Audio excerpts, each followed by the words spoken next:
right, guys, welcome to the Mindset Podcast. This is your host. I am Stephen Salmon, and my co-host, Greg McCoy.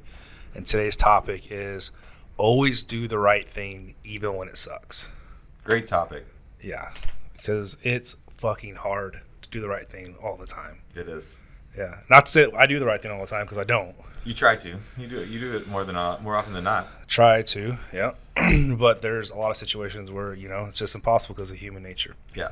But yeah, you should always try to do the right thing, even when it sucks. There's countless stories I could tell you about the times I've eaten crow trying to do the right thing. And sometimes it goes unpaid, but there are times when in the long term it usually pays dividends, because when you do the right thing, people notice. And those are the people that you want to be around, interact with, do business with, be friends with, because those are the truest people to be friends with. Yeah, it's the short word for it is integrity. Yep. That's the sum up of doing the right thing all the time, and you have to maintain your integrity. It's your name, it's your reputation, and if you want to be successful, you need your name and reputation to be intact. You only have one reputation. Yep, it takes forever to build it and no time to tear it down. One bridge to burn. Yep. So, I think, it's a Christian upbringing, and my mom would always tell me, like, you got to do the right thing even when no one's looking, and so that's been lifelong advice for me, and it's paid off dividends. And when I was thinking about this episode, it's like most of the stories I can think of are treating people the right way. Mm-hmm. When somebody, when things don't go your way, or you're in a scenario where you probably want to tell the person where to go, mm-hmm. and you take the high road and treat them right, or maybe it costs you more to end the relationship in the right way. You could probably stiff them in the short term, but man, it all comes back around. No matter what world religion you subscribe to, or none, I think we call it different things, but we all agree that there's reciprocity, in the way that you act and what happens to you for the rest of your life. 1,000%. Yeah. Do you have a good story of whenever you had to do the right thing and it sucked? Nah, not really, without like naming names and it getting too juicier than I want to deal with. I'll tell you a good one. All right, what you got? When I first bought Man Sports, we had one product in Vitamin Shop, and I put this in like the scope of it is, Man Sports wasn't doing great when we bought it, so every ounce of revenue was heavyweight to us. And our first meeting with Vitamin Shop, Marvin at the time was our buyer. We got on the phone, and Marvin was like, "Hey, Prometheus Rising isn't doing great. What do you want to do about it?" And a typical salesperson is to sell and to say, "Well, we can fix this, or we're in promotion, or we have this coming down the pipeline. Just keep it on the shelf, because every SKU on the shelf counts, right?" But the truth was that it wasn't a good fit. The ingredients were dated. The product was dated. It wasn't going to do well for them. It wasn't trending. And so I flat out told him, I said, "Look, man, this sucks, but it's just not a good fit for your stores. I think you should take it off the shelves. And I think you should put something," because for Marvin at the time, every inch of shelf space, he has to deliver products that move. And that wasn't going to be one of them. And I knew that. And so I said, "Take it off the shelf. And I just ask you one favor, that whenever I have a good product, just please look at it. I'll call you when I have a good one, just look at it." And so we went from having, being nationwide at 800 plus Vitamin Shops to having 0 SKUs nationwide, like a flip of a switch. And I personally decided that. And a few months later, we had a product called Nolder XT. And I went to Marvin. I said, "Hey, dude, I think I have a good one. Will you just look at it?" And Marvin, bless his heart, didn't even look twice at it. Said, "Let's bring it in." And I think it was because, we were honest with him. He knew that he could trust us because we were going to shoot him straight. And he put it on the shelf, and within like 24 months, it became the number one selling testosterone booster nationwide at Vitamin Shop. And it was absolutely crushing it. Yeah, that's an awesome story. Yeah. And that continued to do well for a very long time with him.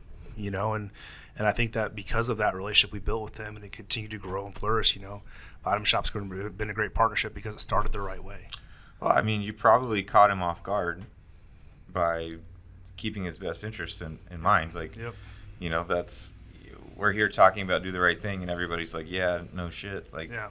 Of course. But when it hurts your wallet, will you do the right thing? Most people don't. And that's like, that's the part of it. And you'll learn that pretty fast, with any experience. Yeah. And so you probably caught him off guard because most people would not have done that. So that was probably one, like, oh wow, I didn't expect that. And so you gained some marks in his book as like, okay, Steven's he's going to give me the right advice, whether it behooves him or not. Yep. So yeah, and I mean, in general, like that's a pretty good turnaround, a couple months. Like, some of the things, where I've experienced, where it's like, I did the right thing despite of a short-term disadvantage, and it might take 5 years until like kind of people have shifted positions, and you're now in a place where you could help each other. And you're like, thank God I was nice to that guy. Dude, I can't tell you how many times that's happened. Yeah.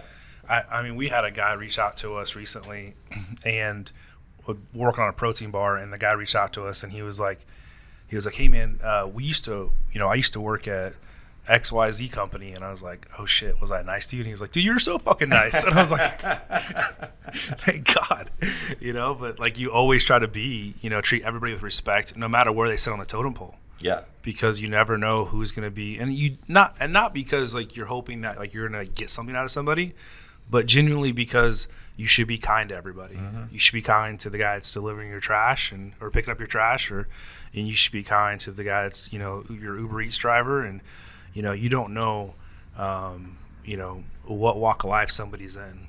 And because think about where you started, where you were, 10, 15 years ago to today, how much you would admire the person you are today. Well, I think you and I can probably attest to that. Both of you and I were very young in business, early 20s. Yep. I have a list of people that I know that treated me like I shouldn't have been there. Yeah. And didn't take me serious, or said I was never going to make it. Yeah. Like, you think, 15 years later, you think about that. Like, I remember that. And you may not treat them the same way, but would you don't go out of your way to help them. No, yeah, I'm not gonna I'm not gonna be bad to that person, but it's in my mind, like that's on your account. Yeah. You got debts to pay, homie. Yeah, that note has been made on your account. Yeah, for sure. So, and you don't want a bunch of baggage, when you're dealing with people, and you attract. I think when you have a reputation of behaving with integrity, you attract people of the same nature. 1,000%. The people in your organization or your coworkers or your sphere of friends, like, that becomes just what people expect, and it's a better life that way. You don't have to watch your back and worry that someone's going to come and haunt you from your past. Like, dude, you can sleep easy. I'll tell you this: it pays to do the right thing. Yeah. And I'll tell you how it pays is because if you shortchange somebody in that one single second, that will get added to your tab, like you were saying. Whereas if you do the right thing over time, people will be aware of what you're doing, and as you walk into a room, people will be aware of who you are because people will tell good stories of you. And if you can build enough good stories around yourself and be that good moral fiber person that you want to be, that you deserve to be, that you should be, that you are made out to be, then over time you can be the person that you've always set out to be. But you have to slowly chip away at it. Yeah, and but it's like anything. You can get in the habit of doing the right thing or the habit of not. Mm-hmm. And this is it's a slippery slope either way, isn't it? Yeah, like I even like simple stuff like, am I gonna pitch this can out the window, or am I gonna like pull into a gas station and throw it away? Yeah. Like now I'm like anal to the point of like doing the right thing, like in every scenario possible. But just I feel so much better about things, and I just know like it's paying off. My life has proven that it pays off. At this point, I have enough positive reinforcement that this is I can subscribe to this philosophy. It's better for me and it's better for the people around me. So I want to do it to the utmost. I think, does your Instagram still say all good guys finish first? Nice guys finish first. Yeah. Yeah, there's definitely truth to that. And Gary Vee did the best video on it I think I've seen, because a few people tagged me in that because they've I've had that up there for a decade. Yeah. And he articulated it great, and he's like, freaking of course nice guys finish first. Like, they might be behind at halftime, but they're gonna win the game. 1,000%. Like, you deal with people that you like. You do deals with people that you trust and that are nice and you want to be around. So, if you're gonna shortchange people, like, that's just gonna work out for, it's got a timer on it. I think going back to what you're saying is when nobody's looking is the most important time to do it. There's an old like hunters like story of like, hunters have the hardest time, because they always have to do the right thing because you're usually hunting by yourself in the backwoods, and that's when things can get sideways or you can come across a unique situation and nobody's looking. Nobody's patting you on the back in the middle of the woods, and you don't go home and tell the story of what you did. So when nobody's looking, it's always important to do the right thing. You'll feel so much better about yourself even if that's the smallest benefit that came about it. Like, at least you can look yourself in the mirror and know, like, I do the right thing when the option comes. Very much so. Always do the right thing. Do the right thing, kids. All right, guys. That was short and sweet. Thanks for listening.